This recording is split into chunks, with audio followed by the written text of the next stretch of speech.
Вака сега, оваа година некако малку избегавме од оној тренд да се крие маската. Одлучивме малку да ја дадеме повеќе публицитет. Пред време откриваме дел од она што го работиме. Годинава се поврзуваме со Ренесансата како обнова, всушност и карневалот представува обнова на животот. Периодот кој што го оживуваме е токму Ренесансата и една вечна тема, а тоа е љубовта. Одбравме костимите да бидат Ренесанса и ги поврзуваме со театарот, заради тоа што и карневалот представува еден театар на отворено, сцена на отворено. И сакаме да дадеме еден наш допринос на 65 годишнината на Струмичкиот театар и возобновувањето на старата зграда на Струмичкиот театар. И токму од тие причини нашава годинашна маска ќе биде еден театар на љубовта и костимите од Ренесансата. Ќе направите театарска сцена? Да, да. Ромео и Јулија ќе бидат присутни со нивната вечна тема на љубовта. Костимите секако од тој период и возилото кое што пропратно оди секогаш со костимите. Колку се ангажирани на година време на вашата маска? Па вака, ние сме 34 учесници, од кои што секако нели имаме и подмладок, подмладокот малку не ни е толку ангажиран, ама пак ни треба за она представувањето. Додека постарите работиме и некако сме поделени во работата, женскиот дел сме ангажирани околу изработката на костимите и машкиот и женскиот костим, а додека возилото кое што е пропратно со целата маска е задача на машкиот дел од групата и верувам дека и тие ќе се завршат работата, кога ќе дојде финишот, ќе одиме ќе им помогнеме.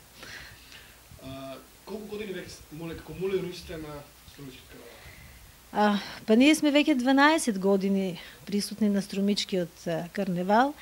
Да не ги рачунаме и оние годините пред Муле Руш, ние сме долго присутни на карневалската сцена во Струмица и веројатно додека не служи здравието ќе бидеме уште присутни.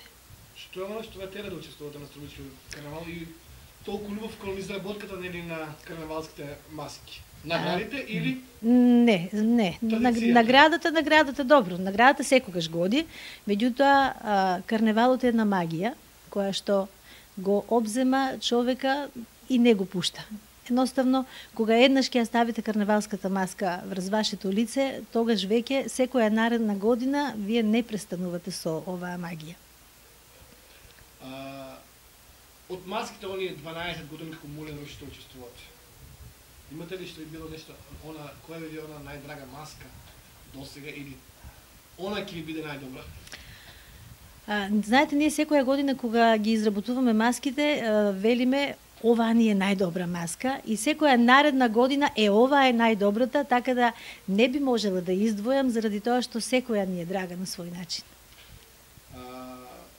Еве само на крајот уште едно прашање, досега Муле Руш, односно и како група целосно и дел групата учествувате заедно со останатите групи низ повеќе карневали во Европа, да кажеме, во неколку земји што се одржуваат. Кој е искуството таму и која е разликата меѓу Струмичкиот карневал и овие карневали? Разликата, добро, јас можам за тоа малку и повеќе да зборувам, меѓутоа не е сега пригода за тоа. Струмичкиот, накратко, Струмичкиот карневал е специфичен по оној спој кој што го има со паганската и христијанската компонента. Во секој случај, Струмичкиот карневал веќе прераснува во нешто ново, нешто многу големо, кое што ги следи тековите и на еден Рио. Што значи дека маските од современ тип или неуките, како што ги викаат убавите маски, се повеќе и повеќе земаат место на Струмичкиот карневал и ние ги следиме тие текови.